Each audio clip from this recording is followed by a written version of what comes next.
Ngiyathemba ukuthi niyaphila. Ukwazi inselelo phansi lenkandla wahlathi mnyama ngiyanimukela futhi today on my YouTube channel. And ngendlela ukuthi aningakali kodwa uyabona ukuthi khona la ivuthwa khona iyakhona. Aningaka approachani. Zonke lezi zinto isenzeka khumbula ukuthi ngithe umuntu osifazana nalezi zinto ekhanda lakhe nomuntu osilisa nawe nezakhe idoors. Just that ezomuntu osilisa ziless ezomuntu osifazana eziningi.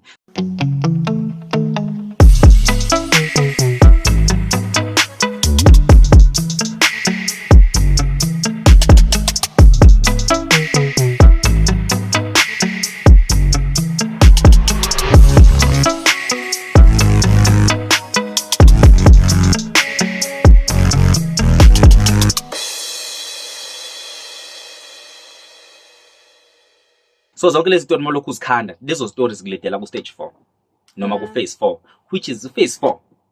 It's a gaslight phase. So most of my relationship price now gaslight aphela ku phase 4. But I feel like amanya angeke amsurvive u3. If I'm survive 3 phela u3 so amanya phela khona ku phase 3. Uthi uyambheka ubona ukuthi ayibonga ngicabangena. So most of my relationship aphela lapha ku phase 4. Cause phase 4 it's more of gaslight. That's why umthola ukuthi ngangithandana nohlanya la. Noma that's why usika ukuthi ngangithandana nomuntu osmart. Sekwenzakalani? In any circumstances you like, at least this person understands me. Yabo? So this person, regardless ukuthi kwenzakaleni, the man of approach. Remember ukuthi ngithe ku phase 3, that's when you start creating your own stories ekhanda lakho.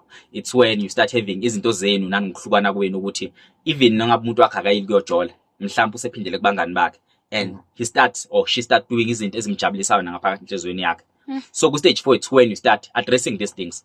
So now man is address lezi zinto lezi, you need to have a proper communication, and the communication engimele nibe nayo it's a communication right, but most of the time ufika ukuthi communication ayisekho right because already nobabili senisicreate these stories. If yonke lento iqhamuka ku phase 1 benzokwazi ukuthi nikhulume with the level of understanding. Now because next stage 3 nje stage 4 anikhulumi nge level of understanding. Kahle fana ngabe iqalwe ngo3. I-relationship fana ngabe iqala ngo3 mhlambe ibe a mix of 3 and 1.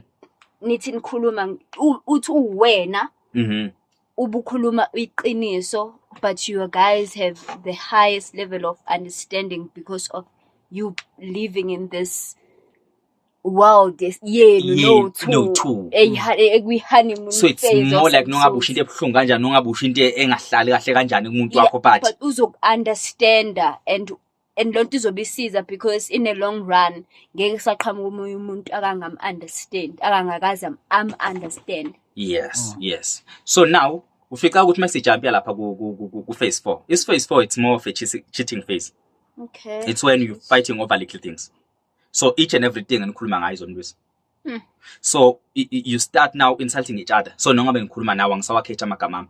Sengivele ngilithathe igama ngilibeke ngoba kule njalo. So if ngifuna ukuthi uyinja uyinja. So if ngifuna ukuthi uyangidakelwa. So to a point ukuthi amasikhuluma asisakhulumeli ukuthi sifuna ukuzwa nokunderstand. Sesikhuluma just for ukuphendulana. You saying something to me, I respond back. Yeah. You say something to me, I respond back. Or I say something to you, you respond back. So it's just a nigga back and forth. Sikanga ngoba seniyanyanyisana. Yabo to a point ukuthi azanginyanyisa. Yabo so iba ni argue kangangoba out of all zonke izinto enizikhulumayo you pick into your wrong. So njengokuthi ngichaze the whole sentence, the whole paragraph. Uvela ubambe nje igama elilodwa and legama elilodwa ume ngalo. And the way ume ngalo ligama leli lingithathe kuba ukuthi longilahla necala ngenxa zokuthi asisakhuluma manje kutheni kusakhuluma uthando, sekukhuluma izitha. Akusakhuluma abantu ababambisene lapha, sekukhuluma abantu abalinde nje njengebhomu elithika selidinga ukuthi liqhume. Yathola? So you and into ecasula kakhulu umuntu wesilisa umuntu wesifazane okhulumayo okhuluma into engalona iqiniso. Ayikho into njengokuthi umuntu wakho akusolele ngento engekho. Akusole athi uyajola, yebo khona uyajola kodwa sonke lesitory akasicreate usumsangano nisiyakucasula. And it's more like keep it proof phela wena ukhuluma ukuthi wena ngiyaphuma la endlini kunje wena uyakhohlwa ukuthi nokuhamba nabangani bakho lanize ngibuye ngo12 ebusuku, uyakhohlwa ukuthi nokufonela abantu ungayibamba ifoni wena usubona mina uyajola manje. So that's when it builds, and umuntu wesifazane is good at provoking into akayibonaka ukuthi sizoqhuma unokufuna ukuthi ngoba nakho not ukuthi yonke lento ngoba basathandana bayathandana, just that they feel the level of maturity and feel the understanding ne-common ground kuyona yonke lento le. So umuntu wesifazane uyakwazi ukuthi aprovoke umuntu wesilisa to that point ukuthi ngifuna ukubona ukuthi kuyophelela laphi, ngifuna ukubona ukuthi kuyogcina laphi. If uyangithanda, we need to fix this, but the level of maturity ayisho ukuthi sikhulumela phansi, we in a fight. And abanye abantu besifazane abafuna ukuthi beze bekhulumeka kweprice, banede bebona ukuthi awumfanele kuwona stage 4 avela athatha isicaba, athatha into zakhe, behambe ngazifika nasempini. So lapho sayibala le part whereby umuntu ese realize lezi zinto wrong kuphela, like ukuthi ungahlezi wenza izinto right njalo, but the day wenze nje into wrong yodwa mhlambe evele namathele kuyo. So ngalendlela ichaza ngakhona stage 4 is 100% the total opposite of stage 1. So stage 1 usukwenza iyazenza into wrong kodwa ezinto izona ezinakwayo. Ku stage 4 kuyona yonke into right oyenzayo ayikho ebonakalayo, kubonakala nje le yodwa wrong oyenzile, and le wrong oyenzile ikwazi ukuthi uvuthise umlilo. That's why we call it gaslight. So it's a gaslight because isiphihli nje kwenzeka zonke izinto ungacabanga ukuthi. So that's when verbal abuse iqhamuka khona, that's why physical abuse iqhamuka khona, that's why abantu besifazana nabesilisa beqhamuka khona belwa, and you need to find a common ground just to fix that thing. Njoba ngisho ukuthi abantu abaningi bahlukuleka, omunye umuntu wesifazana uyabona ukuthi ukukhulekana ngendaba yesikhathi, ngani zami ngiyanibona ngala ngesikhathi abantu enjoy ngithi emakhaya enjoy nambe mfu bavuma. So that's when abantu abaningi besilisa bethi mayiqala lento le athi ngithandana nohlanya la bafowethu asengivela ngathi sathi ngishiyile yangane because inamanga. Yabo athi umuntu wesifazana mina bafowethu ngidecide ukuthi ayi mina ngimshiya uSipha cause uSipha akanalo iqiniso. Abanye they believe ukuthi kuze behlukane kumele belwe, but sometimes ukulwa kwabo noma ngingasasho ukuthi bagcine baphakamisela nezandla ukulwa ukuthi bayalungisa. So ukulwa kwabo maybe survivile cause abakho abaningi abasurvive leyanto. So maybe survivile ibaphinisela lapha ku stage 5, which is it's a realistic check phase.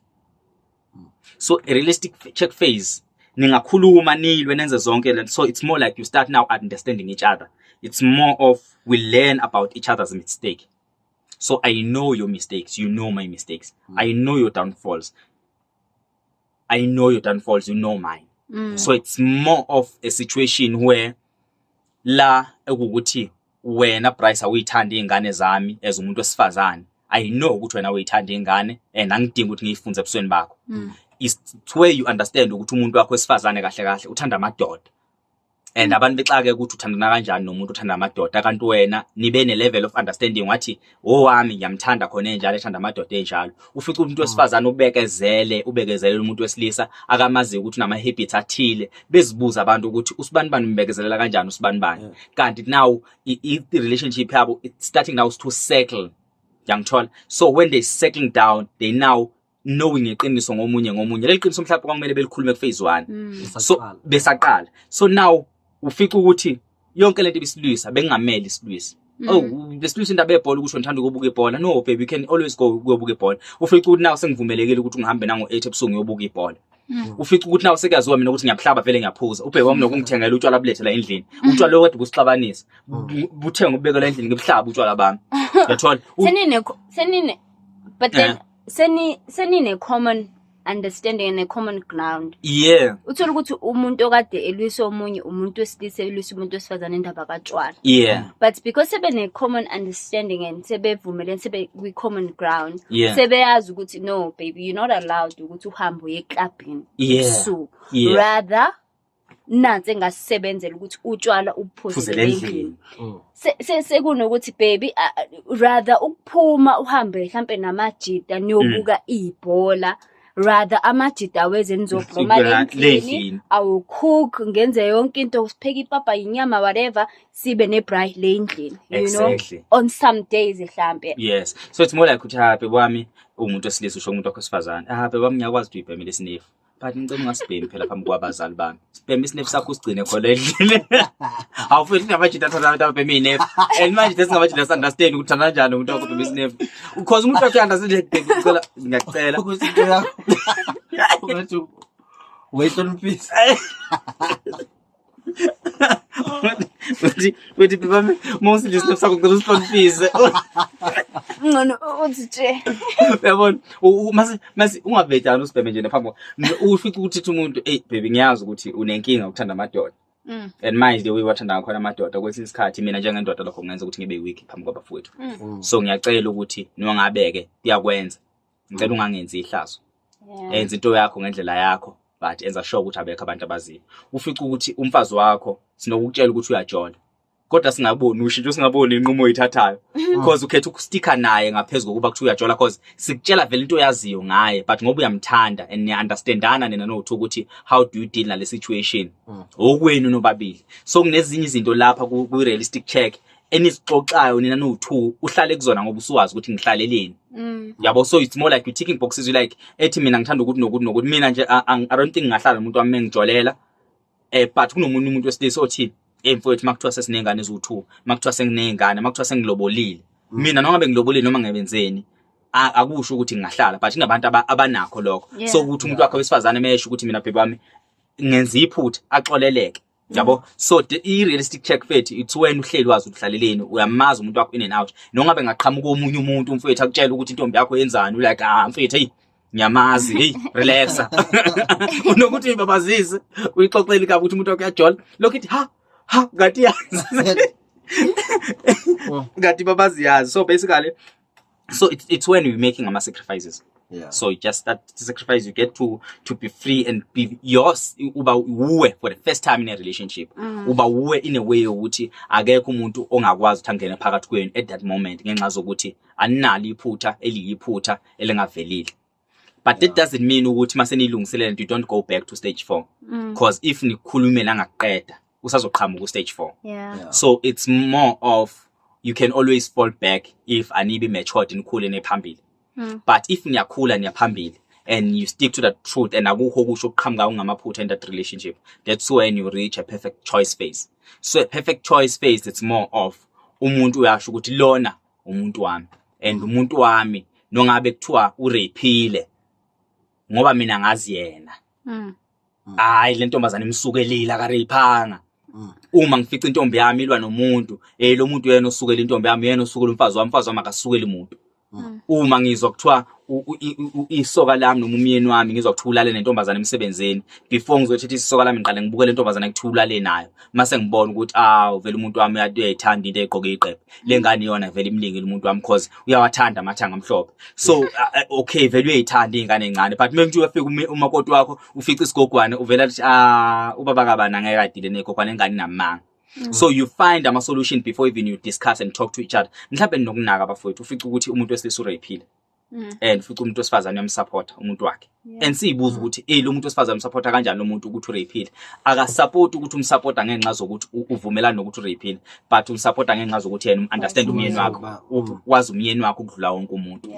Yathola so ukuthi wonke ama habits uyawazi and mhlawumbe ubemazi ukuthi unenkinga or unephobia ethile okanye unento ethile akangakwazi ukuyidlulisa and uyithatha njengokuthi isifo sakhe and they've been dealing with for years and now for this moment uhlulekile ukuzibamba wafalla into this not saying ukuthi ube right ngokurepa but uyamsupporta because uyam-understand ukuthi isifo sakhe. So it's more like uthola umuntu wakho ukuthi uphindele kuma-drugs.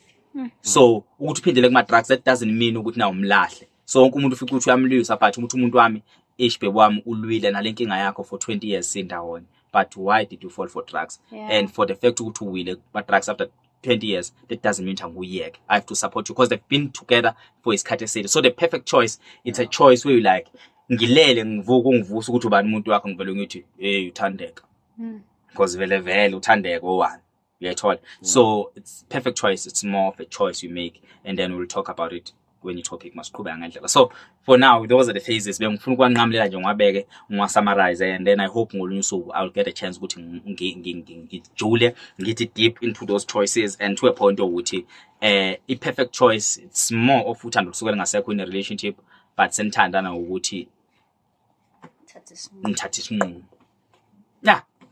Those are the 6 phases and ngiyabonga kakhulu ibe individual but I hope nizofunda khona ukuthile nizokuthola and then for now bye bye sharp nisale kahle.